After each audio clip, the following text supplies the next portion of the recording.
¿No ha entrado Héctor todavía? Sí, yo vi que entró. Ay, sí. Sí. Ay, María.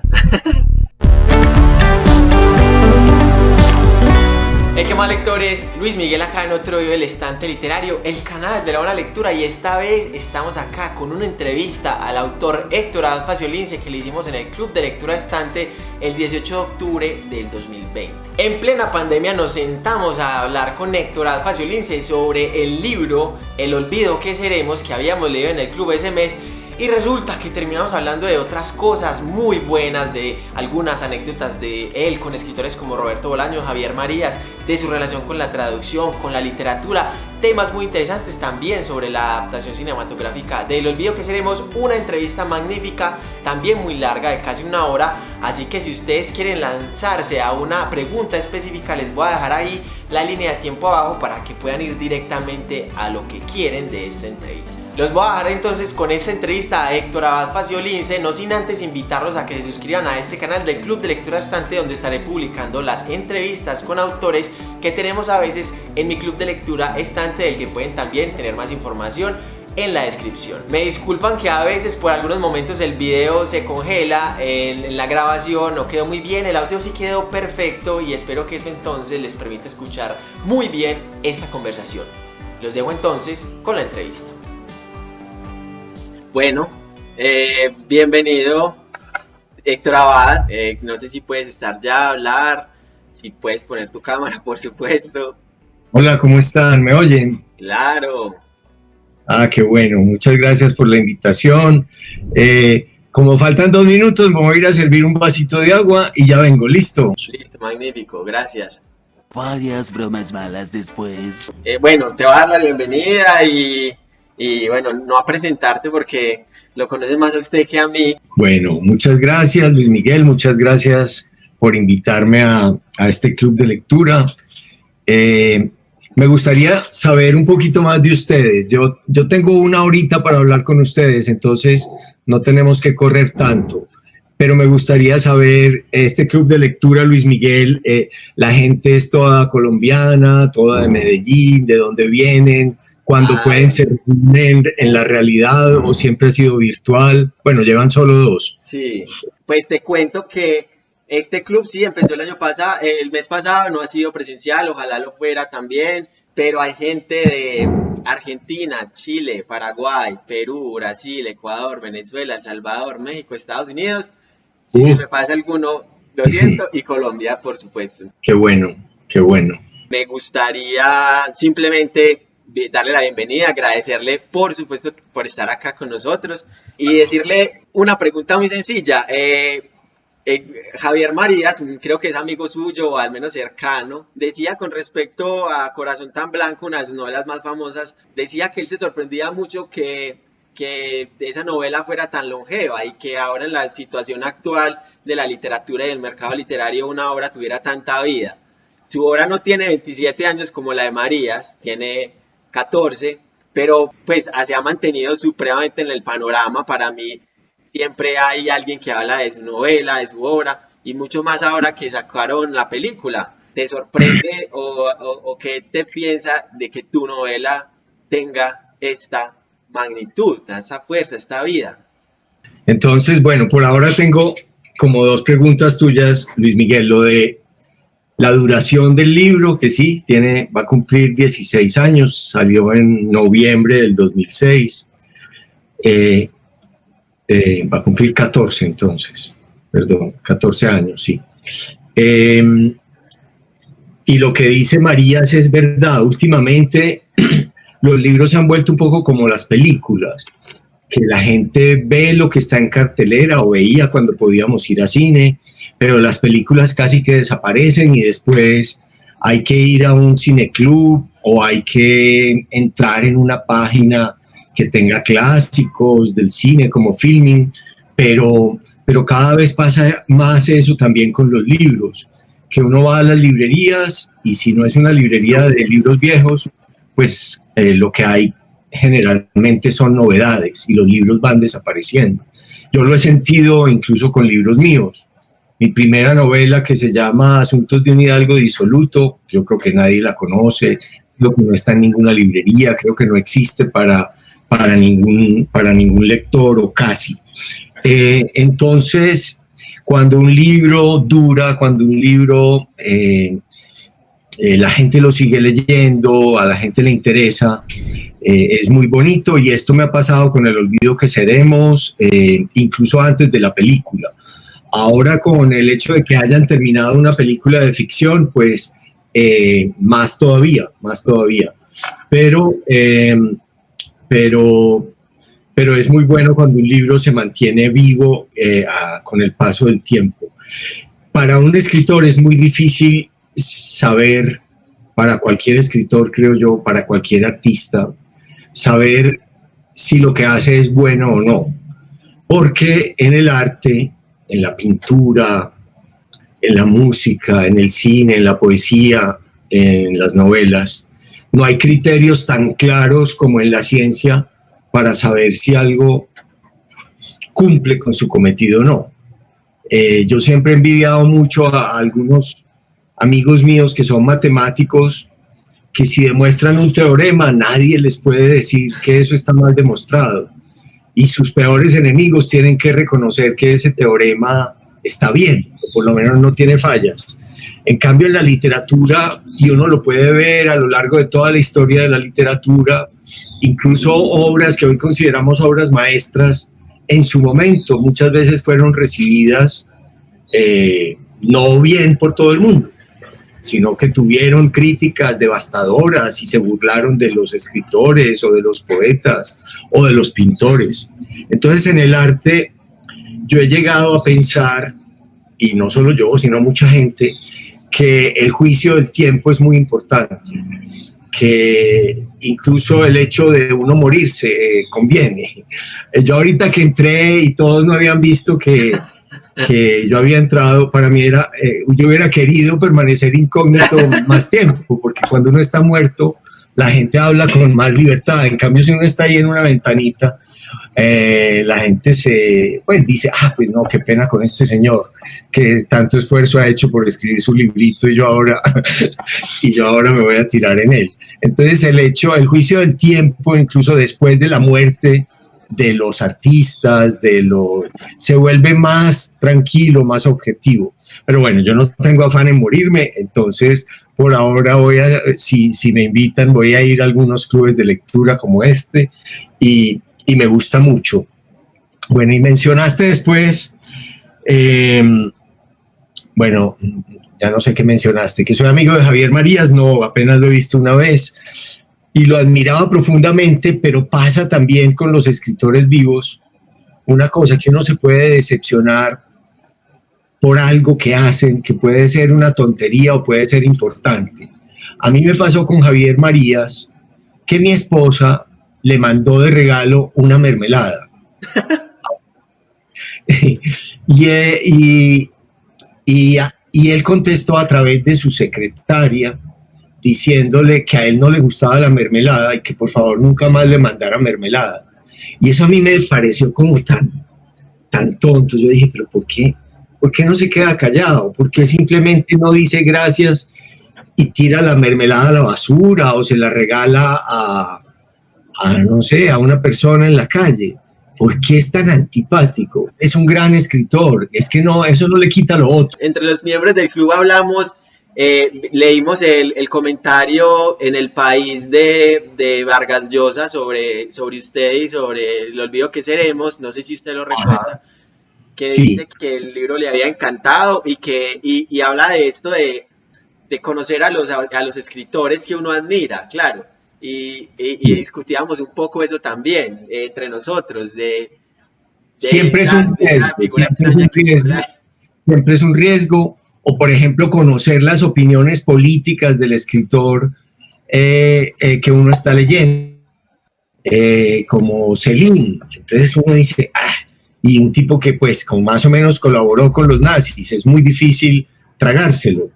Pero bueno, ese es otro tema. La mermelada pertenece a ese mundo de conocer a un escritor y recibir una decepción que le hace a uno más difícil después leer los libros de él como con tranquilidad, objetividad, con cierto cariño, con que uno pues lo predispone a favor de una lectura. Claro.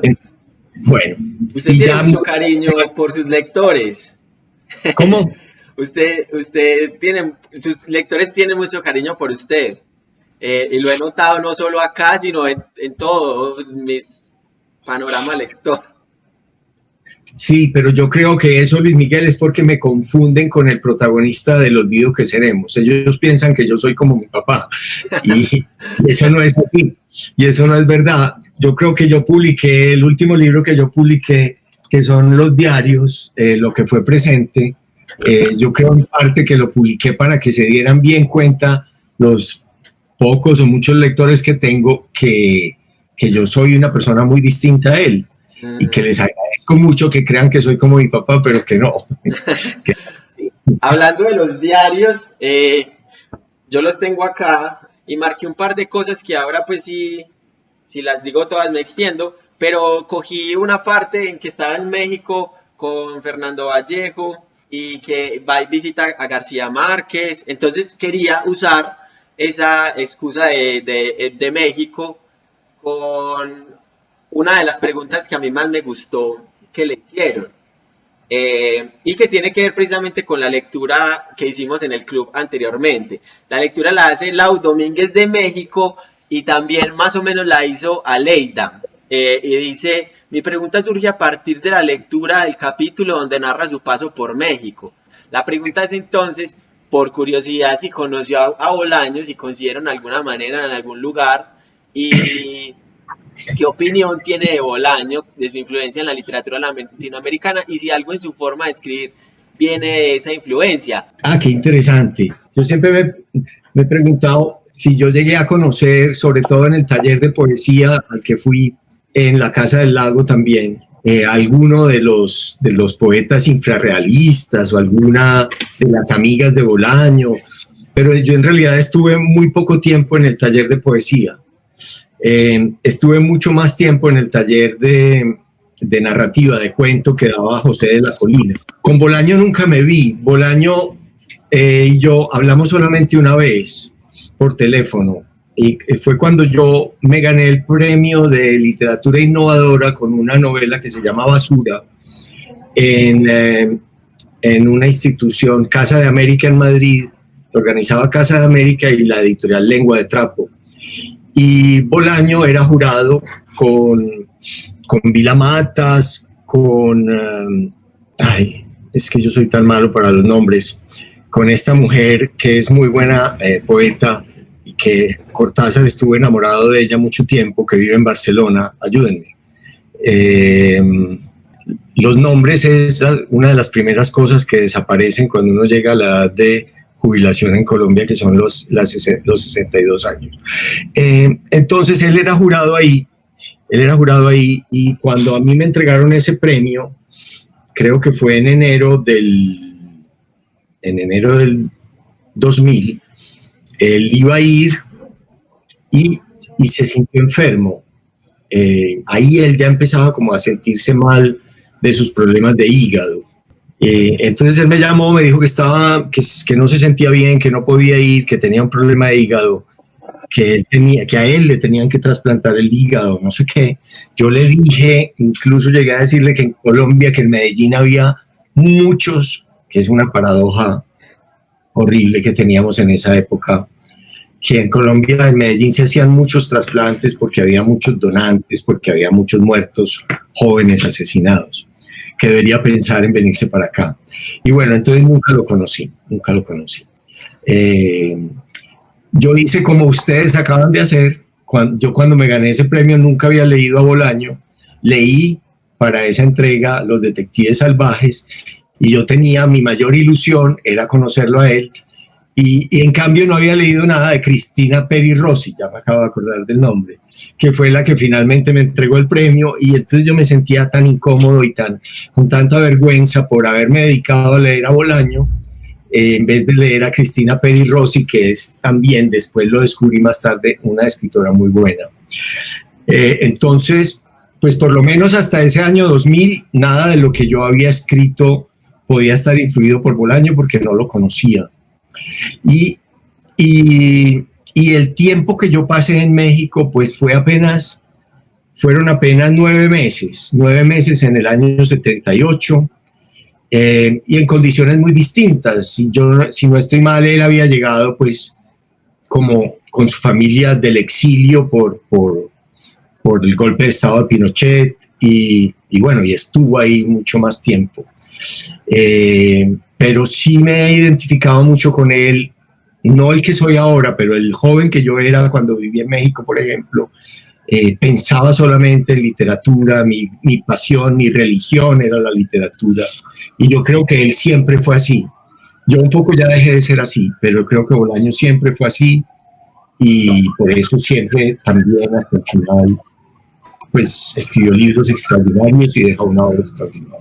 Qué interesante eso, Héctor, porque yo le quería preguntar eso precisamente, ya que lo pusiste ahí, y entra en conexión con una pregunta que hicieron y con algo que yo compartí de sus diarios, que decía que, a ver si lo encuentro, que usted consideraba que era más valioso lo que hacía su papá, que era salvar vidas, que lo que hacía usted o lo que hacían los escritores, que usted mencionaba precisamente con esa visita a Fernando Vallejo y a García Márquez. No sé si se refería a ellos, pero en realidad como a los escritores que solo hablan de sus libros y de literatura. Y uno siempre se pregunta, y ahí va un poco la pregunta que hicieron, es ¿qué poder tiene la literatura o para qué?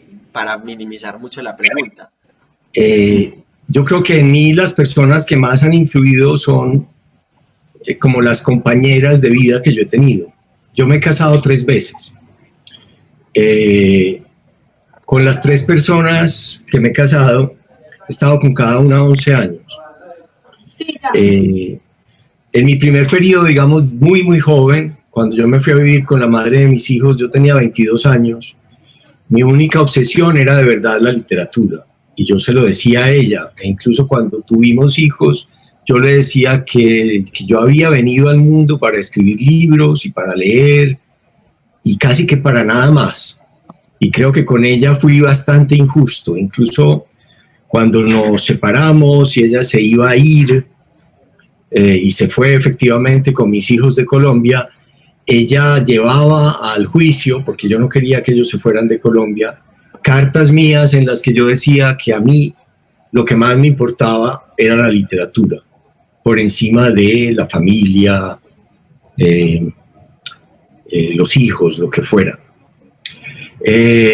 Esa crisis matrimonial yo creo que me llevó a acercarme profundamente a mis hijos, a darme cuenta de que si yo perdía a mis hijos, estaba perdiendo algo más importante que la literatura. Y llega la segunda influencia clave de mi vida, que es mi segunda esposa. Mi segunda esposa es una persona de una familia toda de científicos, de matemáticos. Yo les mencioné las matemáticas al principio, pues lo bueno que es para ellos que lo que hacen se sepa si está correcto o no. Y de alguna manera esa combinación entre la recuperación total o el quitarme la ceguera de que mis hijos podían ser menos importantes que los libros, y la coincidencia de entrar en una familia donde la ciencia era lo más importante, digamos que me llevó a la crisis más grande con mi literatura, que fue la literatura no es lo más importante, es mucho más importante lo que hacen los físicos, los químicos, los matemáticos, los médicos, la ciencia en general, los que inventan cosas como este internet que estamos usando en este momento. Y yo empecé a sentir, después de una especie de complejo de superioridad por ser escritor, casi que un complejo de inferioridad por estar dedicado a un oficio menor. Yo le debo a mi segunda esposa que me bajara los humos, que me pusiera los pies en la tierra, que le diera a a mi oficio, y yo ya no voy a cambiar de oficio, y es lo único que sé hacer, y es a lo que más tiempo le dedico. Pero ella me hizo entender que mi oficio no tenía esa importancia y no podía despertar en mí esa vanidad extrema que hay en tantos escritores que piensan que por dedicarse al arte de la escritura y de la literatura están dedicados a algo que es mucho más importante que todas las demás disciplinas. Bueno, y luego, cuando se terminó después de 11 años, que es como mi, no sé, una fecha, un periodo de tiempo cabalístico, las tengo todavía, ya espero que superemos los 11 años y yo espero no volverme a separar de Alexandra, mi mujer. Tuve una relación como mucho más serena ya entre lo que es familia y profesión. Eso es un equilibrio muy difícil, es un equilibrio muy difícil.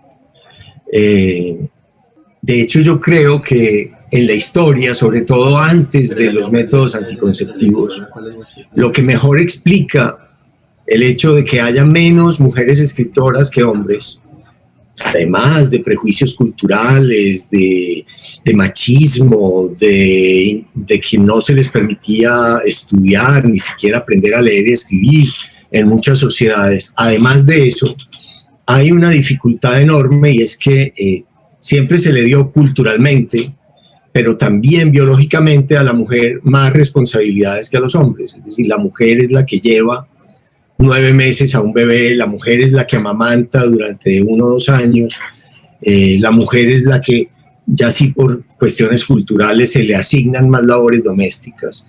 Entonces, eso antes de si la mujer no era totalmente, si no era monja o soltera o estéril, era mucho pedirle dedicarse a un oficio artístico que demanda tanto como la literatura, y además a cuidar niños.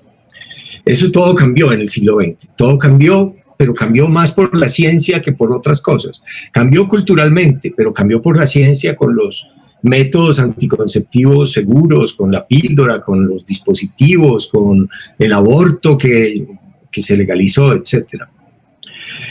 Bueno, les conté una historia muy larga, pero yo creo que a uno en la vida, además de las lecturas que son fundamentales, todas las relaciones que se van tejiendo de amistad, de amor, de familia, van configurando lo que uno piensa de su oficio.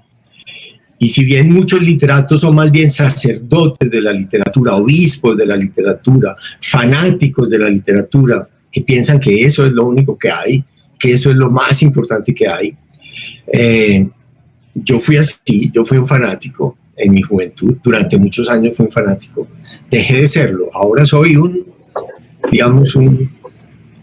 cura escéptico de la literatura, puramente.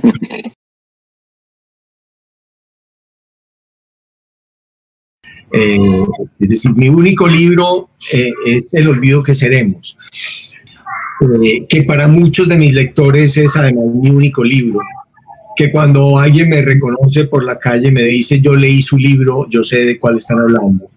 Es un libro para mí muy especial, es un libro, yo he escrito todos los otros libros porque los quería escribir, en cambio El olvido que seremos yo lo escribí porque lo tenía que escribir.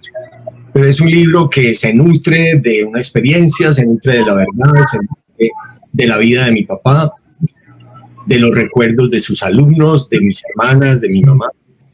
Es un libro sui generis, es un libro distinto. El libro de ficción, yo he querido ser un novelista. El libro de ficción que yo más quiero, que me parece mejor, que mejor refleja lo que yo quería hacer con la ficción y con la literatura, es una novela que se llama Angosta. Así se llama también la editorial que tengo con Alexandra, mi esposa, Angosta Editores. Angosta es menos conocido, no es tampoco mi libro más leído después del olvido.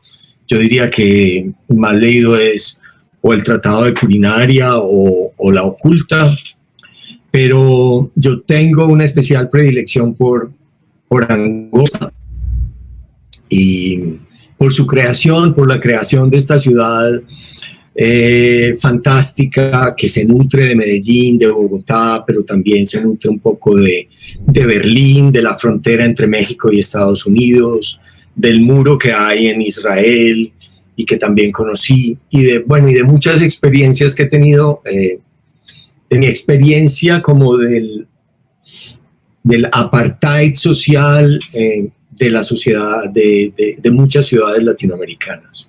Entonces el libro mío, digamos, fuera de el que es al que más le debo y el que era más necesario para mí, que es el olvido, es Angosto. Gracias, Héctor. Esa era una pregunta que también yo quería hacerle, y después ahorita vendrá una de sus libros favoritos no propio.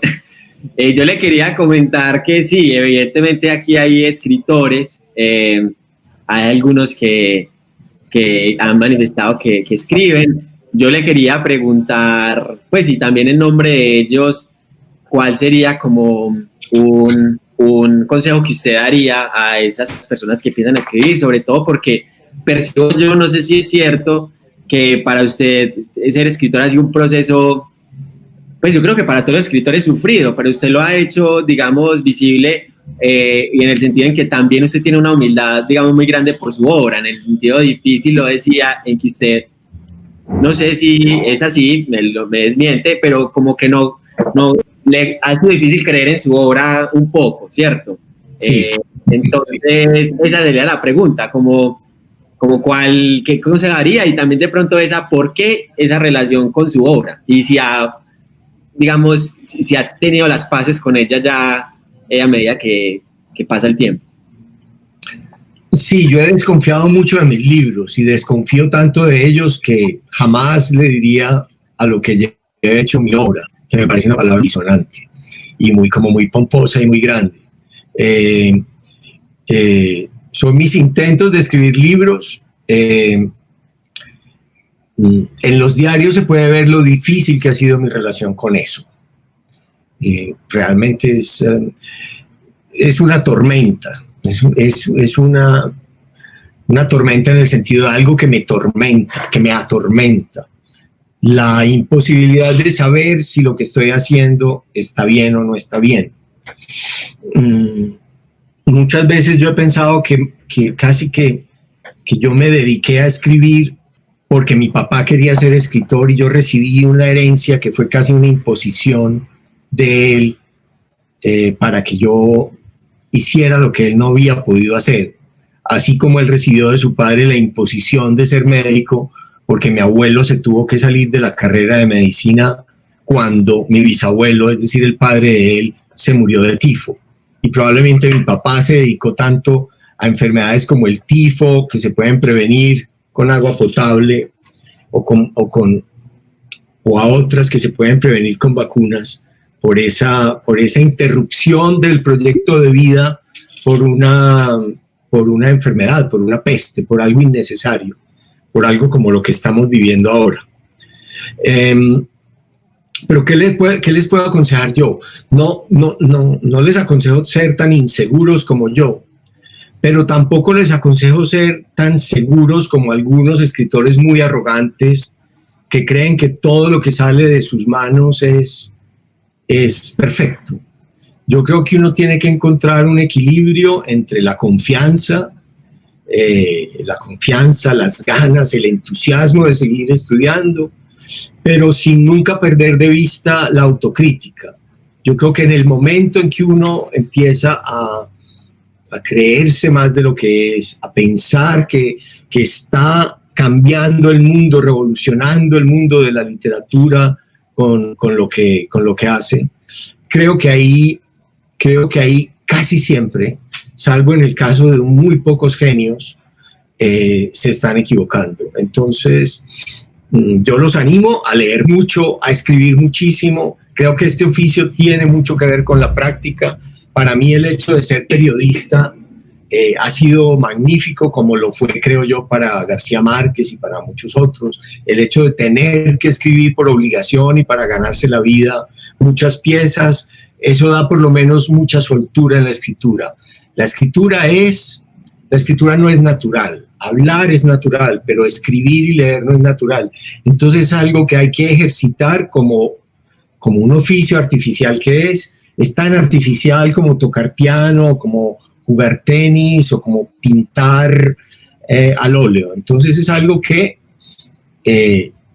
no se puede garantizar la genialidad o la originalidad o la maravilla de las historias que uno cuenta si se hace mucho o si uno se esfuerza mucho.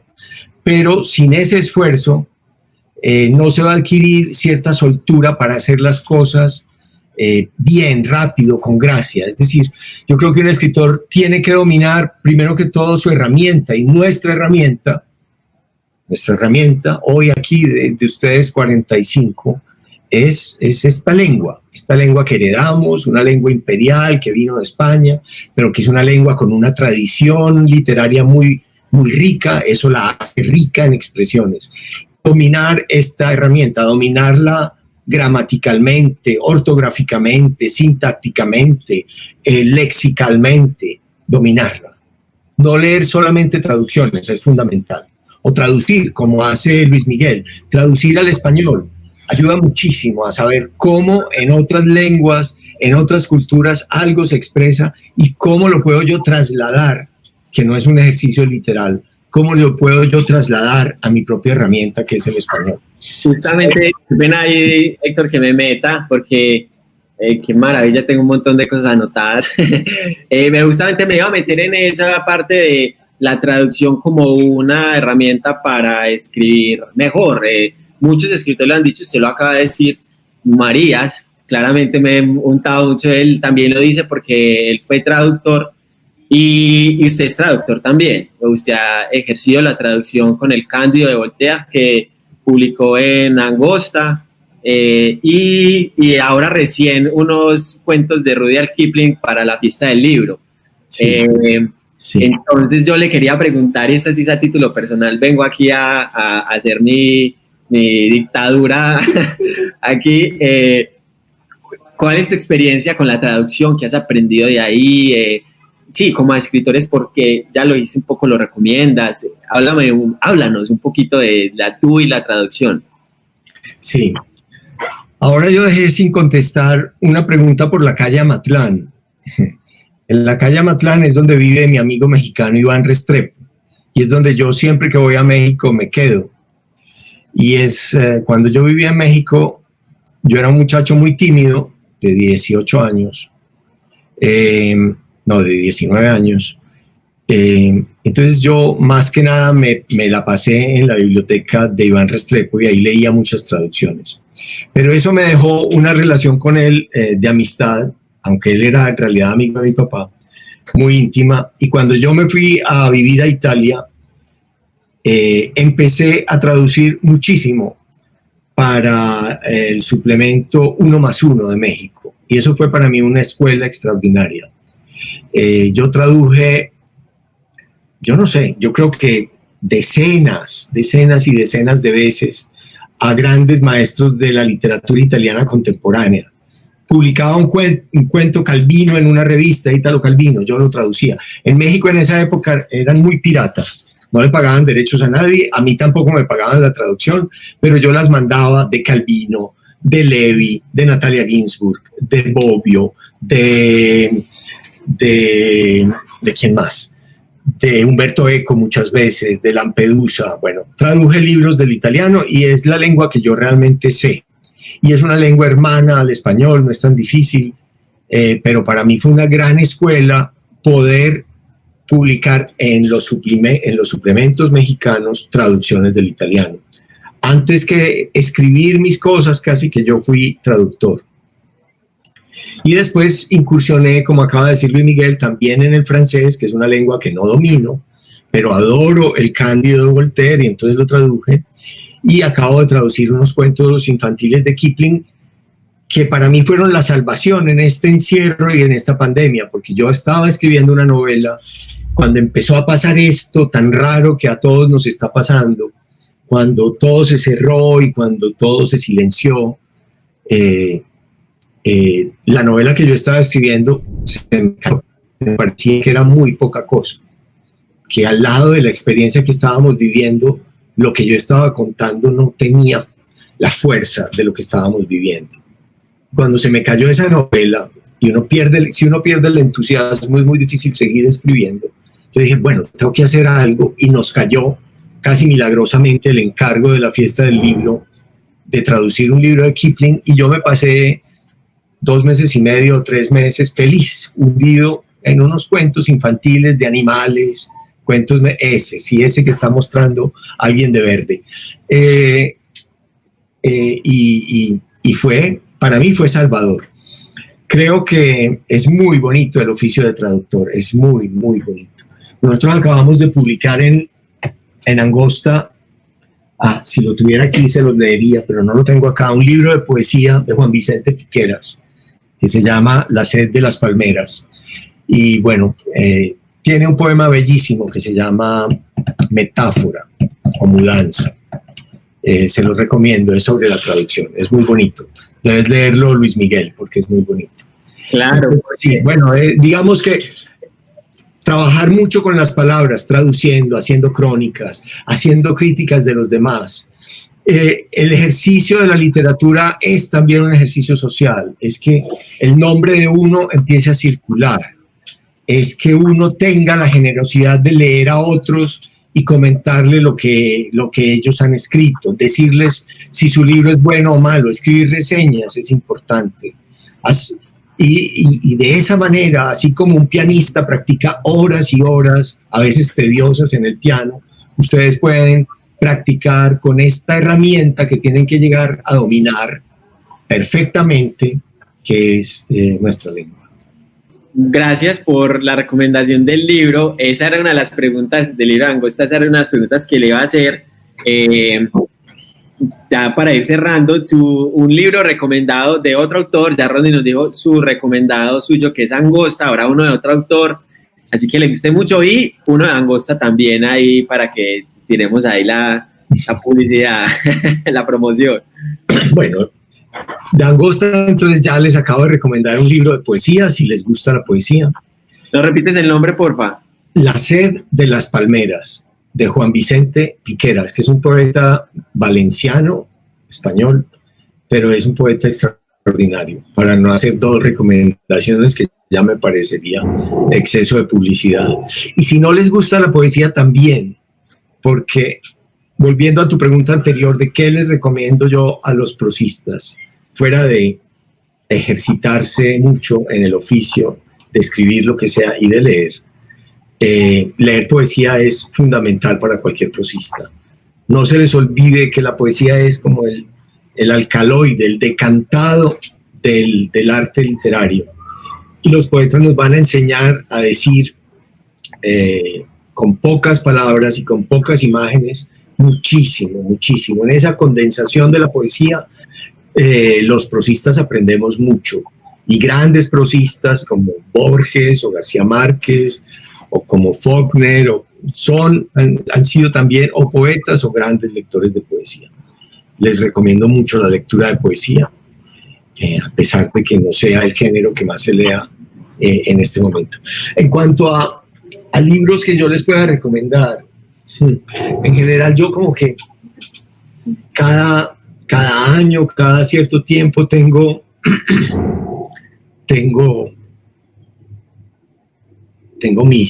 mis obsesiones.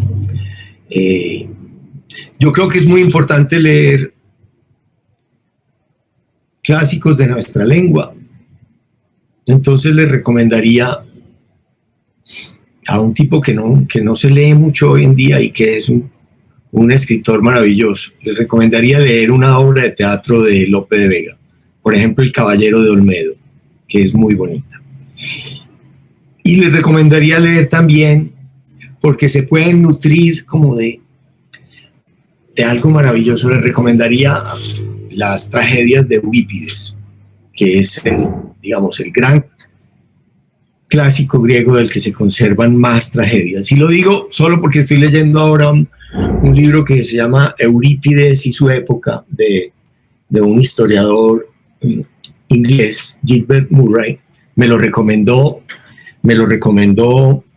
Fernando Trueba, precisamente. A él le ha servido mucho Eurípides para hacer sus películas.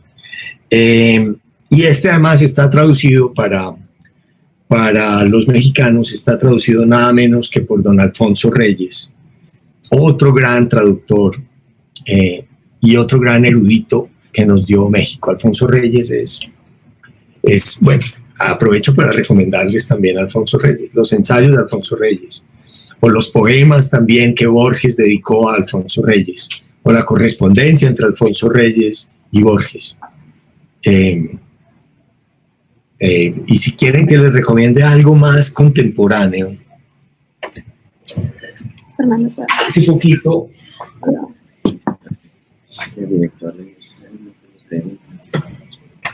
poquito leí este libro de un griego que se llama Theodor Kalifatides, se llama Otra vida por vivir. Este Kalifatides, el griego, se fue a vivir a Suecia, relativamente joven, y escribe en sueco sus novelas. Pero esta novela, este viaje, lo escribió en griego y fue como una especie de regreso a sus raíces, a sus orígenes.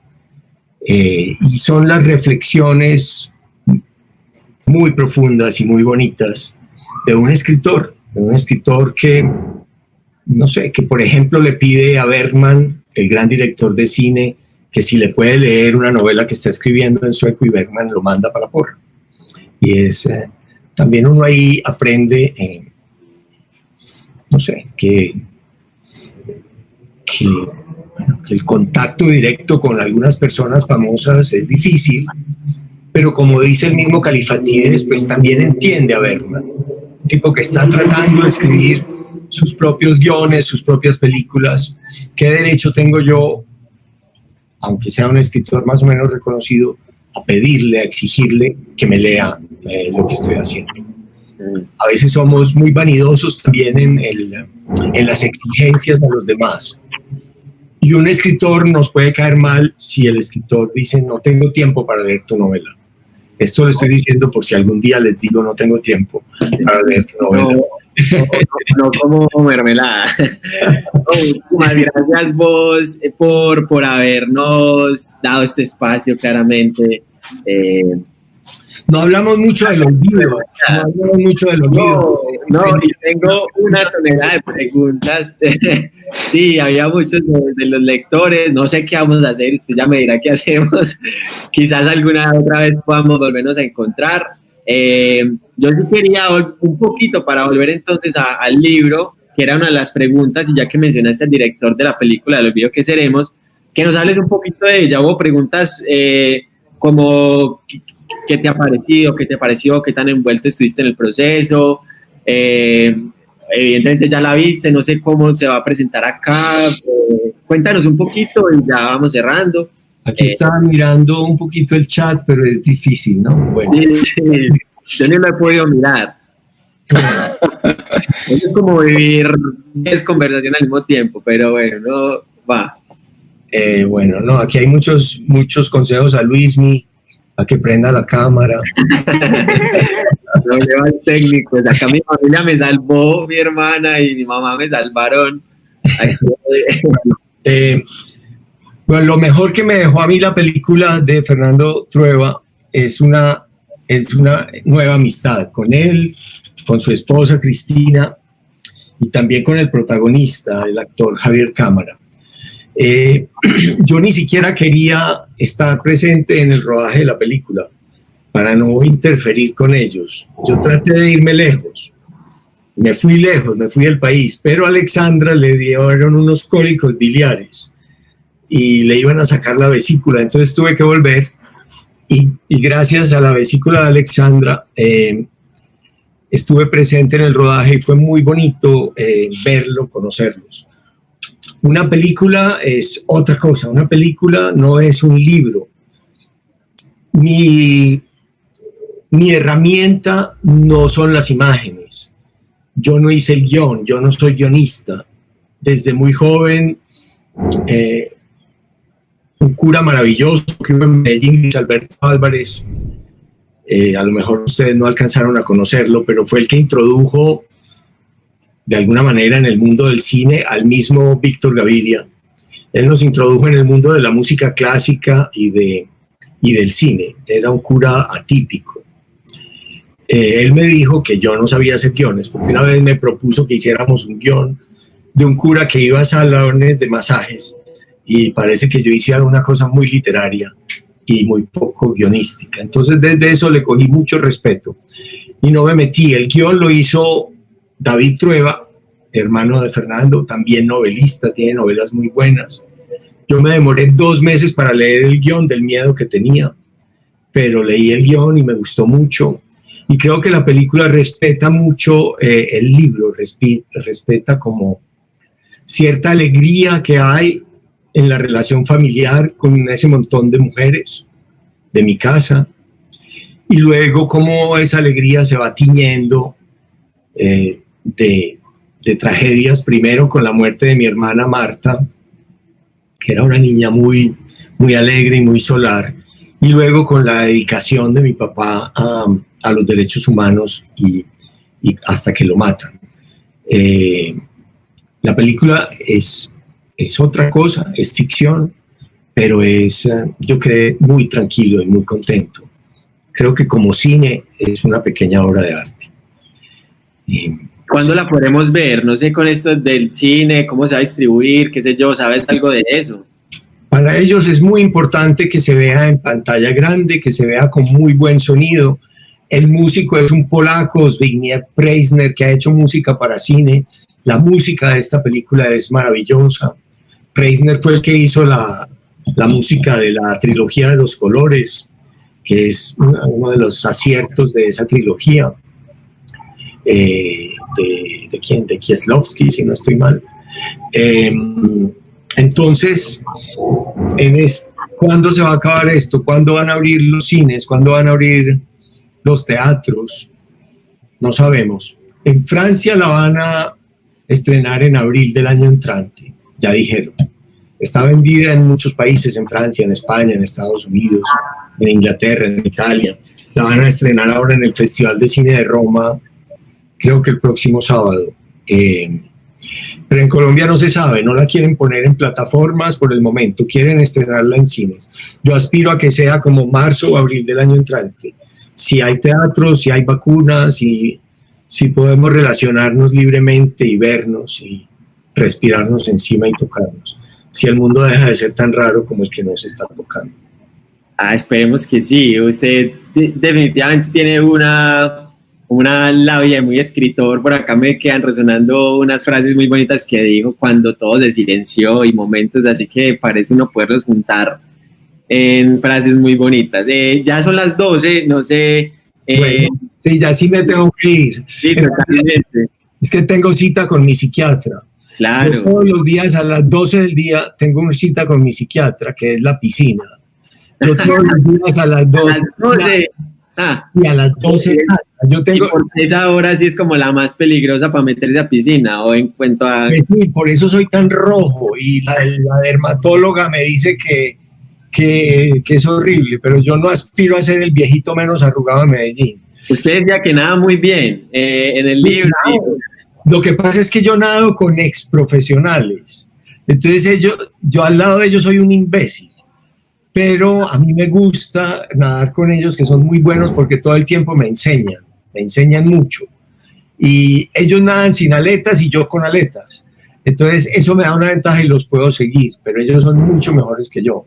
Pero en estos 10 años que llevo nadando, ese ejercicio para mí de meterme en el agua, de como que volver al útero, esta sensación del mediodía, no la cambio ni siquiera por estar con 45 lectores. Es algo que me da, es como unos meditan, otros fuman marihuana, otros se emborrachan. Yo nado, esa es mi meditación, mi psiquiatra. Entonces por eso para mí esta hora es sagrada y por eso lo voy a dejar. No, claro, no, muchísimas gracias, estuvo excelente la conversación.